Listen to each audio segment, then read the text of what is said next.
क्या आप जानते हैं कि महाभारत के समय एक नहीं 3 कृष्ण थे? क्या आपको पता है कि एक कान के लिए भयानक युद्ध हो गया? और क्या आपको पता है कि द्वापर युग में भारत कितना विशाल था? आइए जानते हैं होश उड़ाने वाले facts. Number 1, Icon of the Seas की भव्यता का अंदाजा इस बात से लगाया जा सकता है कि यह इंटरनल वॉल्यूम के मामले में टाइटैनिक से भी 5 गुना बड़ा है। वहीं लंबाई के मामले में टाइटैनिक से 35% ज्यादा लंबा है। आइकॉन ऑफ द सीज 27 जनवरी को होने वाले अपने मेगा डेब्यू से पहले समुद्र में उतर चुका है। डेब्यू से पहले ये जहाज प्यूर्टो रिको में देखा गया। इसमें लगभग 5,610 यात्री और 2,350 चालक दल के सदस्य बैठ सकते हैं। पोन्स प्यूर्टो रिको में स्थानीय लोगों और आगंतुकों को विशाल जहाज की एक झलक दिखाई गई। इसे बनाने में $2 अरब खर्च आया है। ये बिल्कुल नया जहाज है। क्रूज जहाज 23 दिसंबर को अल्जेजिरस के स्पेनिश बंदरगाह से रवाना हुआ और पिछले 9 दिन अटलांटिक महासागर को पार करते हुए बिताए। रॉयल कैरेबियन इंटरनेशनल के आइकॉन ऑफ द सी को यूरोपीय देश फिनलैंड में बनाया गया है। इसमें 7 रातों के स्टे के साथ कई पैकेजेस मौजूद हैं। इसके लिए लंबे समय से इंतजार किया जा रहा था। जहाज पर सवार होने वाले आगंतुक मियामी में अपनी यात्रा शुरू करेंगे और बहामास, मैक्सिको, होंडुरास, सेंट सहित पूर्वी या पश्चिमी कैरेबियन के बंदरगाहों के माध्यम से आइकॉन पर 7 रातें बिताएंगे। इस क्रूज पर 7 पूल और 9 व्हर्लपूल है। इसमें सबसे बड़ा वाटर पार्क भी है। इसमें कुल 6 वाटर स्लाइड है। शिप को लॉन्च किए जाने से पहले कई बार टेस्ट किया गया है। इसका पहला ट्रायल बीते साल 22 जून को किया गया है। Icon of the Seas 365 metre लंबा है और इसका वजन अनुमानित 2,50,800 टन है। नंबर 2, ब्रिटेन इतिहास की कई लड़ाइयों में शामिल रहा है। उसकी एक लड़ाई को नाम दिया गया है जेनकिंस के कान का युद्ध।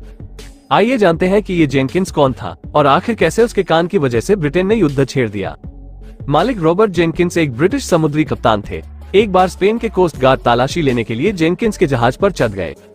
कहा जाता है कि जेनकिंस के जहाज रिबेका पर तलाशी लेने वाले स्पेनिश तटरक्षकों ने जेनकिंस का कान काट दिया। जब जेनकिंस कटे हुए कान को लेकर इंग्लैंड लौटा तो इसका देश पर जबरदस्त प्रभाव पड़ा। मामला इतना बढ़ गया कि हाउस ऑफ कॉमन्स ने जेनकिंस को उनके सामने कान को पेश करने के लिए बुलाया। जेनकिंस का कान अंग्रेजी गौरव का प्रतीक बन गया। इस कान की वजह से 1739 में स्पेन और इंग्लैंड के बीच युद्ध शुरू हो गया। नंबर 3, समुद्र के अंदर की दुनिया भी बड़ी ही खूबसूरत दिखती है। कभी कभी ऐसे नज़ारे देखने को मिल जाते हैं कि आंखों पर यकीन ही नहीं होता। आपने देखा होगा कि गोताखोर अक्सर समुद्र की गहराई में जाकर तरह तरह की चीजें और गुफाएं खोज निकालते हैं जो हैरत में डाल देती हैं। सोशल मीडिया पर आजकल ऐसा ही एक वीडियो वायरल हो रहा है जिसमें एक गोताखोर समुद्री गुफा के अंदर का नजारा दिखाते नजर आ रहा है। वीडियो में आप देख सकते हैं कि समुद्री गुफा कितनी खूबसूरत लग रही है। ऐसा लग रहा है जैसे ये कोई दूसरी दुनिया हो। बताया जा रहा है कि ये समुद्री गुफा मैक्सिको में मौजूद है, जहां अक्सर लोग केव डाइविंग यानी गुफाओं की सैर करते रहते हैं। वीडियो देख कोई कह रहा है कि गुफा के अंदर का नजारा शानदार है, तो कोई कह रहा है कि गोताखोर बहुत बहादुर है, क्योंकि अगर वहां कुछ खतरनाक चीज हो तो क्या होगा।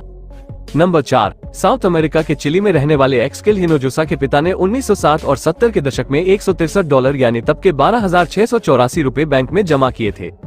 ये पैसा उन्होंने अपने सपनों का घर खरीदने के लिए जुटाया था। हिनोजोसा के पिता ने ये पैसे क्रेडिट यूनियन बैंक, जो अब बंद हो चुका है, में जमा किए थे।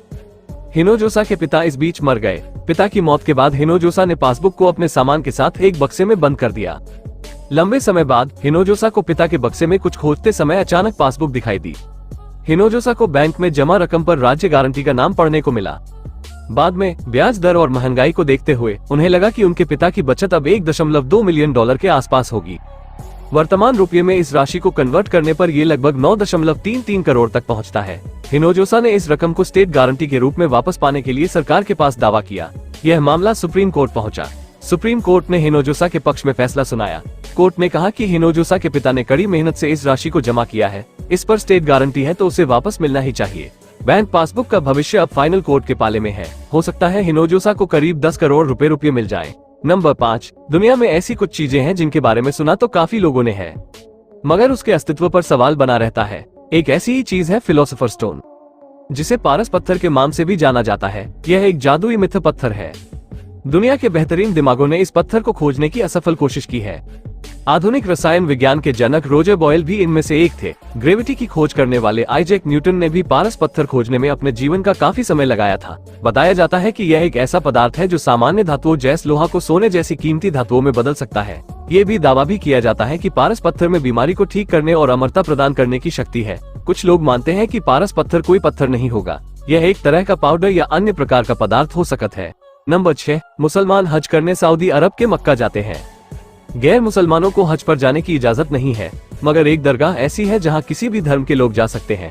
ये दरगाह इराक के ऐतिहासिक शहर करबला में स्थित है। करबला मुस्लिमों का एक पवित्र शहर माना जाता है। हजरत इमाम हुसैन ने यहाँ यजीद के खिलाफ लड़ाई लड़ी थी। कहा जाता है कि यजीद इस्लाम धर्म का वजूद मिटाना चाहता था। यजीद के जुल्म के खिलाफ इमाम हुसैन ने आवाज उठाई थी। इस युद्ध में हुसैनी ब्राह्मण ने भी इमाम हुसैन का साथ दिया था। यजीद के जुल्म को रोकने में हुसैनी ब्राह्मणों का एक कुनबा शामिल था। नंबर 7, भारत में पिछले कई सालों से औसतन करीब 8% सालाना की दर से महंगाई बढ़ने का ट्रेंड देखा गया है। महंगाई दर के आधार पर आज के 1 लाख रुपए को 10 साल बाद की रकम के बराबर वैल्यू में समझा जा सकता है। निप्पन इंडिया म्यूचुअल फंड के इन्फ्लेशन कैलकुलेटर के मुताबिक आज का 1 लाख रुपया 8% महंगाई दर की रफ्तार से 10 साल बाद के 2,15,892 रुपए के बराबर है। 20 साल बाद के लिए अगर इसे समझना चाहें तो कैलकुलेशन के मुताबिक आज का 1 लाख रुपया 20 साल बाद के 4,66,096 रुपए के बराबर है।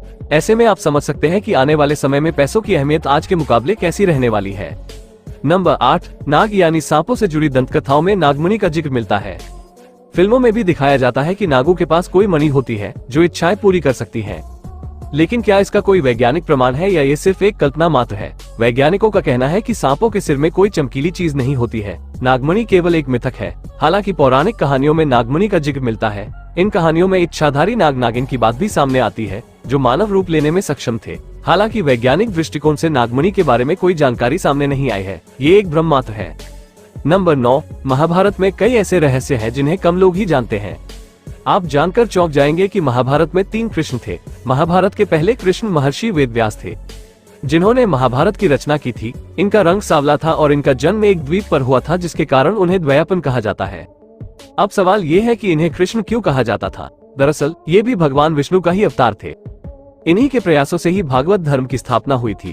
महाभारत के दूसरे कृष्ण को आप जानते ही हैं, जिन्होंने पांडु और पांडवों का साथ दिया था। दूसरे कृष्ण ही अर्जुन के सारथी बने थे और महाभारत में पांडवों को विजय दिलाई थी। वहीं हम तीसरे कृष्ण की बात करें तो उन्हें नकली कृष्ण कहा जाता है।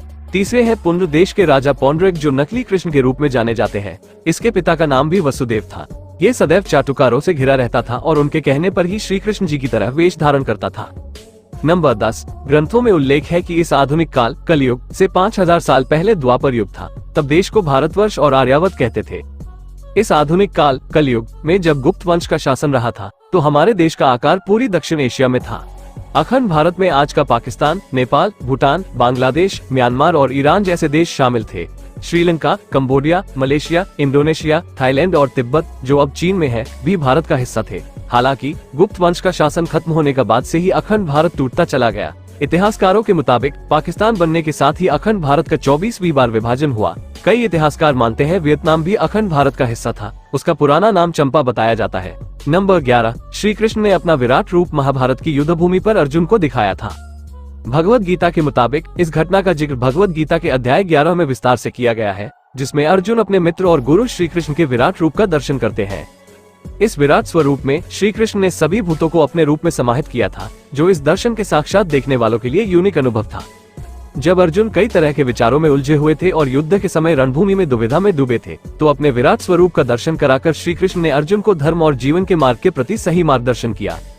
इसके पूर्व श्री कृष्ण ने अपना विराट स्वरूप माता यशोदा को उस वक्त दिखाया जब श्री कृष्ण ने जन्म लिया और समस्त खिड़की, दरवाजे और ताले टूट गए। उसके बाद जब मिट्टी खाई तब भी माता यशोदा को मुख में पूरा संसार दिखाया, जिससे माता यशोदा को चक्कर आ गए। इसको देखकर माता यशोदा भ्रमित होने लगी। तब उन्होंने उनकी मतिभ्रम की और उनको फिर से इस चीज को विस्मृत कराया। प्लीज सब्सक्राइब जरूर करें। धन्यवाद। जय श्री राम।